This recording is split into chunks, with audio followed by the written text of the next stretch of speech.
En el episodio anterior, en el 14, habíamos visto el funcionamiento del sistema financiero internacional. En este episodio número 15 vamos a abordar el tema de los organismos, que serían como el mascarón de proa de este sistema financiero, que serían la cara visible de este sistema financiero internacional. Los organismos como protagonistas, ordenadores de este tablero del sistema financiero. ¿Estaría bien presentado el episodio, don Héctor? Sí, con una aclaración. Efectivamente, quizás con algunas insuficiencias lógicas por la vastedad del tema. El problema, en el programa anterior nosotros vimos, o intenté explicar, cómo está estructurado el sistema financiero internacional, fuertemente concentrada en el poder del capital financiero a través de las grandes estructuras de poder que existen. Ahora me interesaría referirme a los actores internacionales que hacen posible esa acción. Es decir, el sistema financiero internacional opera a través de canalizar el poder del dinero en el mundo. Pero eso no podría ser posible si no existe toda una estructura de organismos financieros internacionales que lo hace posible. Yo arrancaría con una reflexión inicial. En la Segunda Guerra Mundial se peleó por el dominio del mundo. En realidad habría que discutir bastante sobre eso, porque había países que tenían pretensiones hegemónicas, en el caso del eje, pero otros países, como concretamente Estados Unidos, que tenían aspiraciones de poder mundial, ¿verdad? Y bueno, el mundo de la posguerra que vivimos aún hoy en día, ¿no? Está estructurado en función de los vencedores de la Segunda Guerra Mundial. Y dentro de eso, las instituciones que se crearon para mantener esa estructura de poder. Me explico. Desde el punto de vista geopolítico, en la década del 60-70 había una discusión entre mundialismo y globalización. En Francia, toda una escuela de pensamiento desarrolló la idea de que el mundo tendía y debía tender al mundialismo, entendido como la supremacía de organismos internacionales sobre las soberanías individuales de los países. Pero luego, desde la década de 70-80, con el predominio del capital financiero y el poder del dinero, se fue generando, sobre todo en la literatura anglosajona, la idea del poder de la libertad, el poder de la libertad del movimiento de capitales privados. ¿Me explico? Uno pensaba en organismos internacionales, pensaba que las Naciones Unidas, las distintas instituciones internacionales iban a ser las que iban a tener el rol protagónico. En cambio, con el tiempo, con las décadas y por influencia del poder, sobre todo anglo-norteamericano o norteamericano prácticamente, y consolidado en el 90 con la caída del comunismo, se estableció lo que ahora se llama globalización. La globalización en realidad es un fenómeno esencialmente financiero. Habla de la libre movilidad de capitales, del levantamiento de restricciones a todo lo que es fundamentalmente capital financiero. Esa es la realidad que nos movemos. Entonces la idea mía es primero he tratado de hablar de cómo funciona el sistema financiero internacional y ahora referirme un poco a cuáles son esos actores que hacen posible que el sistema financiero internacional opere. Estupendo, claro. No, esa es la idea. El organismo típico de Contralor Internacional surge de las instituciones de Bretton Woods, que fue una conferencia que se hizo hacia fines de la Segunda Guerra Mundial en Bretton Woods, New Hampshire, un estado norteamericano. Creo que fue en octubre del 44, donde las potencias que ya se veían vencedoras de la guerra, empezando por Estados Unidos, convocaron a todos los representantes políticos y financieros del mundo para estructurar cómo iba a ser el mundo de posguerra. En ese mundo de posguerra, lo primero que se presentó es que iban a existir dos instituciones financieras, el Fondo Monetario Internacional y el Banco Mundial.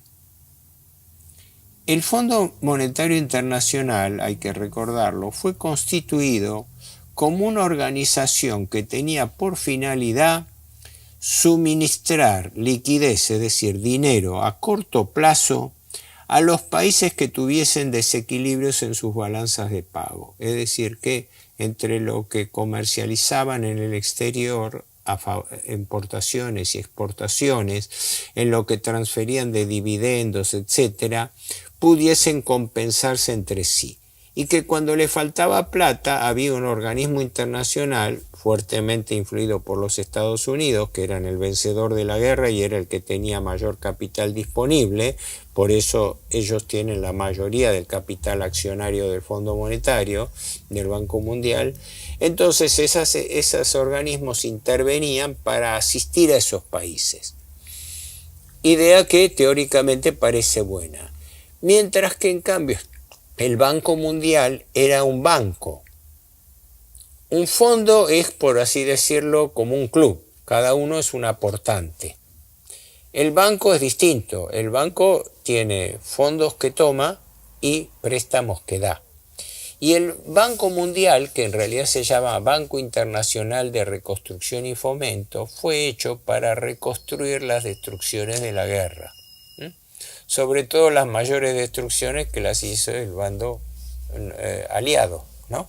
Es decir, la destrucción sistemática de ciudades, de infraestructura y todo eso. Entonces tenía que existir una institución que financiase esa reconstrucción de posguerra. Y esa fue la finalidad original del Banco Mundial, Banco de Reconstrucción de la Posguerra, sobre todo en Europa, pero también en Asia. Estas fueron dos instituciones que ocurre. Las instituciones en sí lo que hacían es, como todo banco, tomaban dinero prestado y lo distribuían. Entonces, ¿dónde estaba el negocio? ¿Quién le prestaba a esos bancos? ¿Me explico? Es decir, si el Banco Mundial tenía que reconstruir las ciudades destruidas en Alemania, por ejemplo, destruir la infraestructura de autopistas, volver a reconstruir toda la destrucción europea, ¿no? Donde se había luchado, donde se había bombardeado, etc., tenían que alimentarse de alguna fuente de financiamiento. Y esa fuente de financiamiento era privada. Es el día de hoy que el Banco Mundial se integra en gran medida colocando bonos de endeudamiento en el exterior. No sabemos quiénes son los que invierten bonos, pero va de suyo que son los actores de los cuales hablábamos en el programa pasado, ¿verdad? Grandes grupos de inversión que invierten. Entonces, con esos recursos se mueve los organismos internacionales para distribuir sus créditos, ¿no? Cuando se produce la Guerra Fría, en realidad, pese a que había dos sistemas independientes, el comunismo y el capitalismo, los soviéticos en realidad instauran un sistema equivalente. Porque así como los norteamericanos habían impuesto la dicotomía entre Fondo Monetario y Banco Mundial, los rusos crean el Kameo-Comecon como institución financiera y comercial y el BII, Banco Internacional de Inversiones, que era un equivalente al Banco Mundial. Así que capitalismo y comunismo tenían instituciones análogas de reconstrucción en los países bajo su hegemonía. Y el ejemplo paradigmático fue el Plan Marshall de 1947 que instaura Estados Unidos, tantas veces elogiado. Pero ¿cuál era la clave del Plan Marshall? Que el Plan Marshall era un paquete de créditos que daba el gobierno norteamericano, asistido por la Reserva Federal, por su Banco Central, un paquete de créditos dado a los países europeos. ¿Para qué? Para que reconstruyan y a la vez para que con esos fondos comprasen alimentos e insumos en los Estados Unidos. O sea, le prestaban plata a los europeos para que los europeos con esa plata comprasen insumos norteamericanos. Es decir, estaban haciendo el característico préstamo usurario. Yo te presto a vos para que vos me compres a mí, porque si no, la Europa destruida no tenía fondos para hacerlo. Sí. Entonces, esta es la lógica de los organismos internacionales que le sirven de cobertura a los negocios del capital privado, porque en definitiva las obras no las hacía el Estado, las hacía el Estado con préstamos extranjeros o las hacían directamente a través de privatizaciones grandes grupos privados. Es lo que ocurrió hace pocos años, entre otros, con la destrucción de Irak, que Estados Unidos invadió Irak bajo el gobierno de Bush hijo, ¿no? Creo que fue en el 2003, ¿no?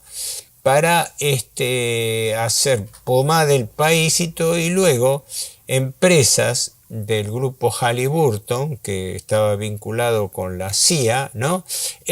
Presentarse a concurso y ganar todas las licitaciones bajo el amparo norteamericano para reconstruir Irak, después que ellos lo destruyeron. Eso fue la lógica del plan Marshall. Ahora, ¿qué pasa? Toda esta red de contactos funciona, en mi opinión, como una estructura de superficie. ¿Para qué? Porque como los capitales privados no pueden tener intervención directa en el Estado, lo hacen a través de las instituciones internacionales. Ejemplo, la Argentina está endeudada en forma impagable, cosa que vamos a ver más adelante, ¿verdad? Pero ¿qué ocurre? Un acreedor individual no puede venir a intervenir las cuentas de la Argentina, pero el Fondo Monetario sí. El Fondo Monetario sí, porque es un organismo internacional. Otra, un fondo de inversión puede colocar dinero en el Banco Mundial como un ahorrista más, pero el Banco Mundial presta a la Argentina. Entonces, si la Argentina tiene un problema con el Banco Mundial, se la tiene que ver con un organismo internacional que tiene incluso extraterritorialidad. Ejemplo, los funcionarios del Fondo Monetario Internacional tienen estatus diplomático, no pueden ser sometidos a juicio. Un país no puede demandar al Fondo Monetario Internacional. Entonces, ¿qué ocurre? Por eso digo yo que, en mi opinión, toda esta estructura, toda esta red de organismos internacionales, en el fondo, sirve de cobertura a intereses privados de los grandes capitales financieros internacionales que de otra forma no tendrían esta cobertura superior. Sí. ¿No ha habido funcionarios, concretamente el caso de Duhovne, que había sido funcionario del Fondo Monetario Internacional y eso le daba... Una legión. Sí, pero... Claro, y eso le daba una suerte de inmunidad judicial. No, a posteriori no. Durante el ejercicio sí, mientras están en sus funciones sí. No pueden ser siquiera demandados, ¿no? Pero a posteriori no, a posteriori que yo conozca no tienen ese privilegio. Lo que pasa es que en la práctica las relaciones que se tejen una vez que uno está en organismos internacionales hace que formen parte de un verdadero club de exfuncionarios que después se acomodan en altos niveles de los think tank internacionales, que es cosa, o creen sus propias consultoras. Pero directamente no, directamente están cubiertos legalmente mientras son funcionarios de los organismos. Ahora, hay una playa, hay toda una lista que puedo citar infinidad de casos de organismos que se siguen creando. Bueno, los principales básicamente...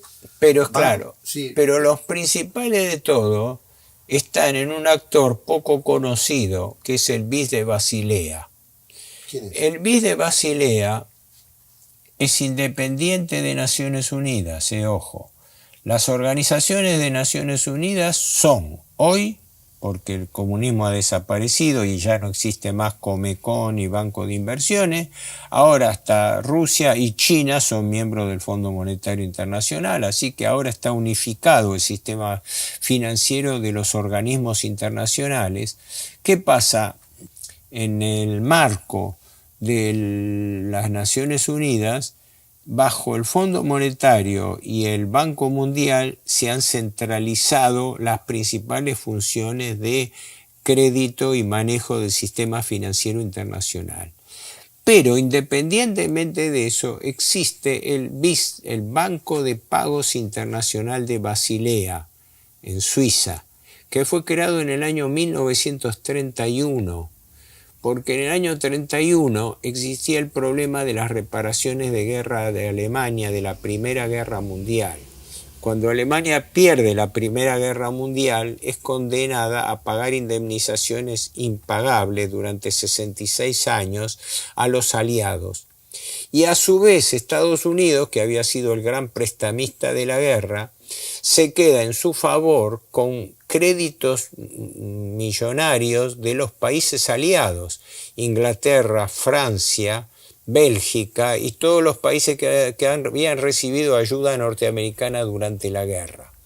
Entonces, dado que había deudas por reparaciones de guerra de Alemania y deudas interaliadas, como no había un mecanismo adaptado para eso, en el año 1930 o 31,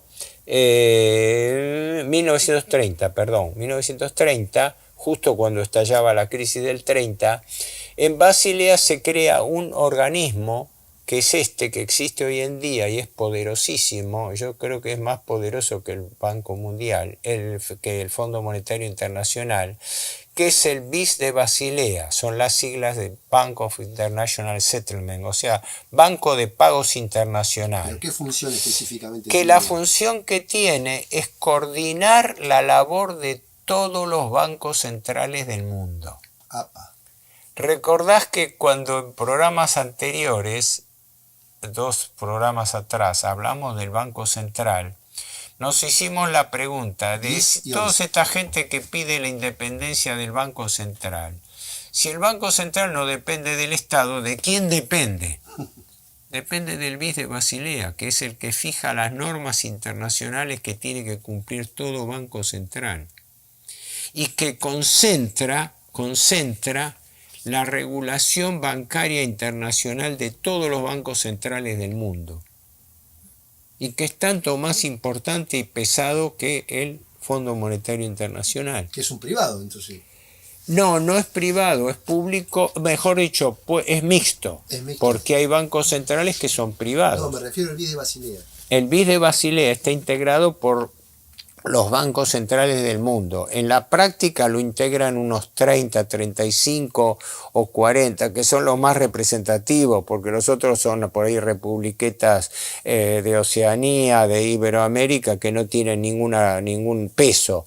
Pero creo que, no sé si la cantidad de miembros anda alrededor de los 40. Controlan los principales bancos centrales del mundo. Quiere decir, fijan las reglas financieras. Esto es importante porque después los acreedores individuales, los grandes fondos de inversión, las grandes bancas de capital financiero, se amparan en estos organismos internacionales que tienen extraterritorialidad, tienen el carácter de Estado. Así como comentábamos que el Fondo Monetario no puede ser demandado, el BIS de Basilea la gente ni sabe que existe, ¿verdad? Y es la entidad, yo creo, más importante que el Fondo Monetario Internacional, porque es el que regula todas las transferencias. Por ejemplo, todas nuestras reservas internacionales del Banco Central, en su mayoría, casi todas están colocadas en el BIS de Basilea. Y en el BIS de Basilea la tienen como un depositante más a la Argentina, a la cual le dan unos céntimos de tasa de interés por el capital inmovilizado allí. Por eso la Argentina teóricamente tiene 29.000 millones de dólares de reserva, pero neto, líquido, tiene 4.000 millones negativo. Entonces, ¿cómo es eso? ¿Cómo es que la Argentina nominalmente tiene reservas por casi 30.000 millones de dólares, pero cuando vas a la caja del Banco Central te faltan 4.000? ¿Cómo se explica eso? ¿Cómo se explica? Se explica porque el dinero que tiene el Banco Central está restado los pasivos del Banco Central. Los pasivos del Banco Central es lo que el Banco Central debe. por LELIQ, por pases pasivos, por depósitos, por encajes, por depósitos en moneda extranjera. Y ese balance es el que contabiliza el BIS de Basilea. Es un tema desde ya sumamente complejo porque hay una serie de organismos frente a los cuales en realidad la Argentina, como todo país, está sujeto. El balancete semanal que vimos episodios pasados. Ese es del Banco Central de acá, de la Argentina. Ese refleja los movimientos propios del Banco Central de la Argentina, nada más. Ese no es internacional, ese es local. Pero las reservas que estábamos dando, que son 30.000, pero que figuraban nominalmente 30.000, pero efectivamente eran menos 4.000. Claro. Esas son en el balance del Banco Central Argentino. Sí, en el balance del Banco Central Argentino. ¿Y no debiera aparecer en este informe semanal?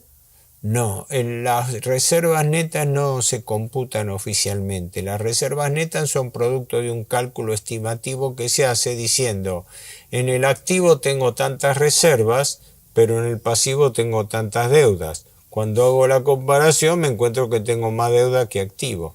Y por eso el Banco Central daría pérdida desde el punto de vista de sus reservas netas. Le faltaría plata, por eso está el cepo, por eso no se pueden girar divisas al exterior, que son la garantía del país que tiene para responder al pago de importaciones, al pago de dividendos, al pago de transferencias internacionales. A ver, vamos a hacer lo que Scalabrini, explíquemelo de vuelta. Sí. El balancete semanal del Banco Central. Sí.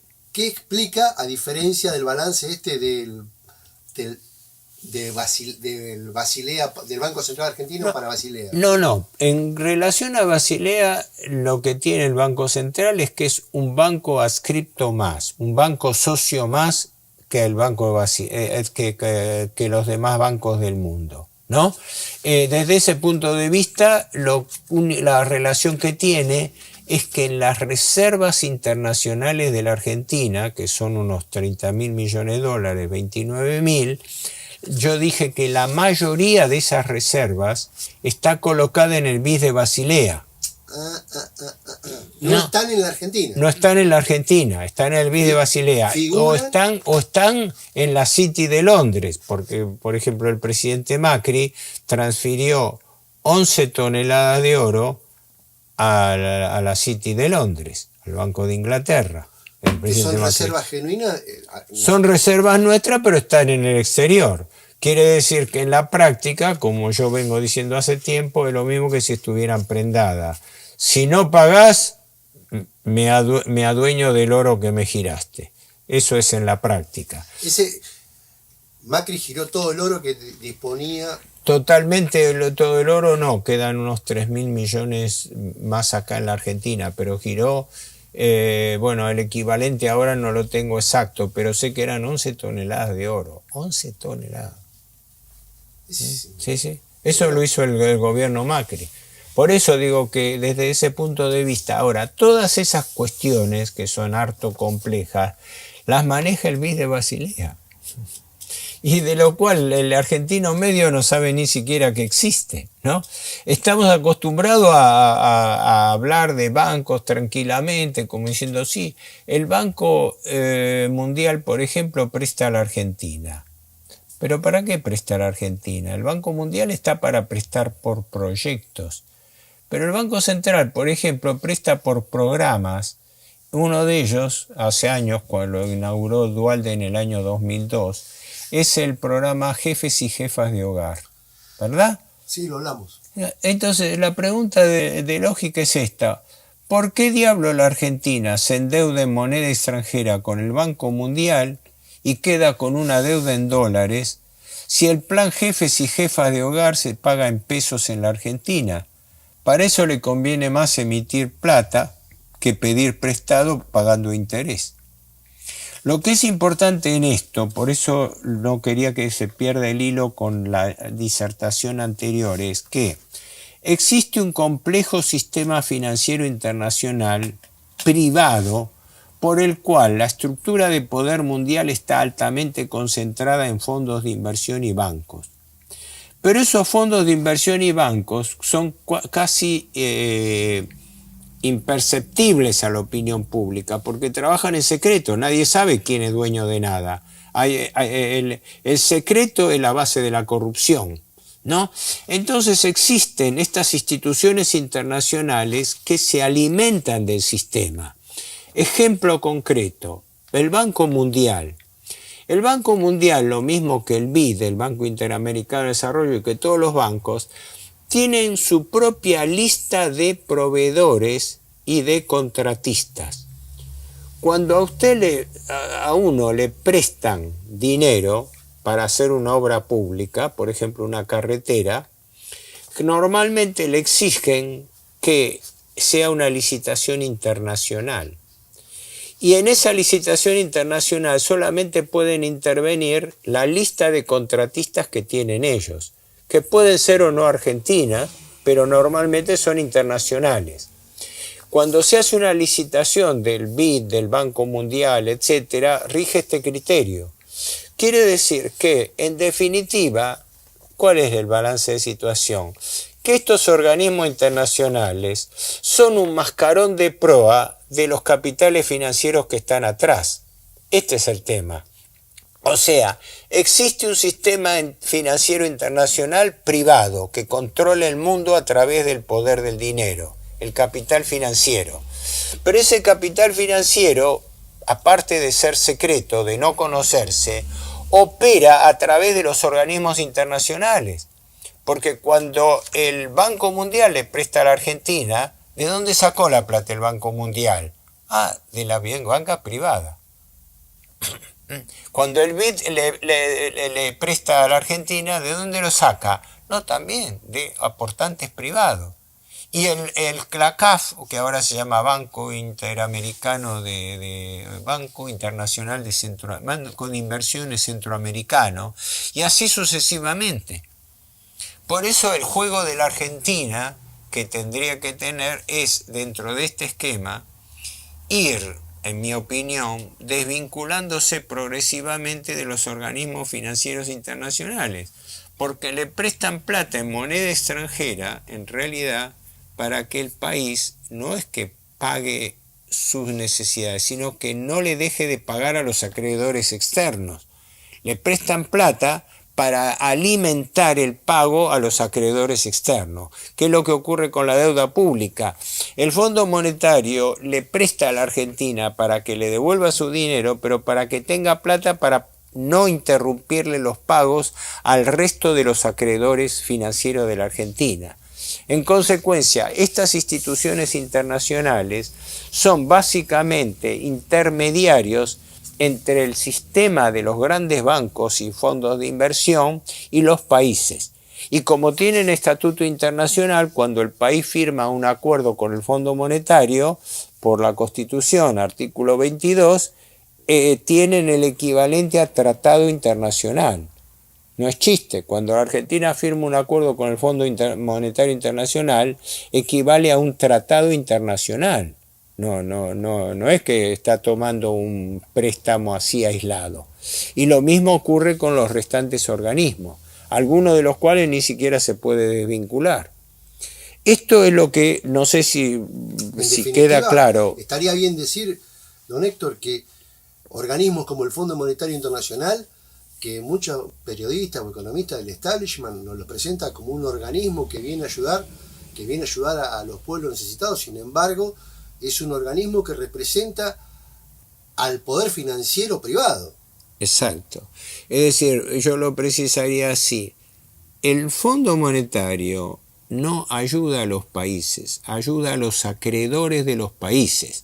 Es decir, le supervisa, le audita las cuentas para garantizarle a los acreedores cuánto puede pagar el país. Y consecuentemente actúa como intermediario para fijarle las condiciones de ajuste al país para que de esa manera el país pueda garantizar el pago a los acreedores externos. Yo lo que traté de hacer en esta charla, complementándola con la anterior, es lo siguiente. dar un brevísimo panorama, que pido disculpas a los espectadores porque sé lo denso y lo complejo que significa tratar de entender esto en pocas palabras. ¿Por qué? Porque tiene que entenderse que existe un sistema financiero internacional privado y que luego sobre eso existen actores públicos que se encargan de la superestructura de control a través del cual estos acreedores privados operan en el mundo. De tal manera que el país no puede confrontar directamente con ellos sin exponerse a ser sancionado por estos organismos internacionales. Transforma obligaciones individuales en obligaciones de derecho público. Esta es la gran trampa que existe y hasta aquí llego porque la idea es que toda esta, llamémosle, larga introducción que hemos visto hasta ahora debiera servir, a mi juicio, para entrar en el tema concreto, que es la deuda. Porque dentro de este contexto es que va a haber que analizar la deuda argentina. Cuando después hablemos del Fondo Monetario, cuando después hablemos del sistema financiero internacional, cuando después hablemos de la emisión monetaria, nos vamos a remitir a estos conceptos preliminares. Yo no sé, pido disculpas por anticipado si no he sido lo suficientemente claro, porque estas charlas son charlas informales. No digo, sí, informales, no improvisadas, porque yo me anoto algunas cosas de recordatorio, pero son charlas informales que lo que pretenden es poner más o menos en cuadro de situación a la gente para que en lo posible el hombre medio pueda después entender cómo viene la problemática de la deuda y sus consecuencias, y lo principal final de todo, cómo esas consecuencias le afectan a su bolsillo. Porque lo que la gente no se da cuenta es que cuando estamos hablando de estas cosas que parecen etéreas, que parecen cosas de otro mundo, cuando llegue el momento las estás pagando con tu bolsillo. Directamente. ¿No? Don Héctor, millón de gracias. Para mí fue muy claro. Es más, creo que hasta podríamos avanzar un poquito más en especificar esta realidad jurídica que implican estos organismos como el Fondo Monetario. Muchísimo para hablar. Porque para mucha gente es algo muy nuevo y cree que realmente el Fondo o el Banco Mundial son organismos casi caritativos y nada de eso. Son el vehículo a través del cual opera el sistema financiero internacional. Porque el sistema financiero internacional está altamente concentrado en manos de pocos grandes bancos, ¿no? y fondos de inversión, y esos fondos de inversión actúan bajo la cobertura de estos organismos internacionales. Sistema financiero internacional buitre. Sí, la concepción de buitre es la que se produce, eso es un caso específico, es cuando se produce una operación medio pirata, ¿no? de comprar bonos basura. Claro. Pero la idea central, repito, es esta. El sistema financiero internacional privado manda sobre estos organismos financieros para que estos organismos financieros actúen como auditores de sus intereses. Entonces estos organismos no defienden ni ayudan a los países, ayudan a los acreedores de los países, que no es lo mismo. Es decir, yo no te ayudo a vos, ayudo a un tercero para que ese tercero te controle y tenga garantizado que vos le vas a pagar. Bueno, don Héctor, realmente ha sido clarísimo y muy fructífero este episodio. Nos estamos viendo la semana que viene. Bueno, ok. Gracias por el programa. Listo. Chao.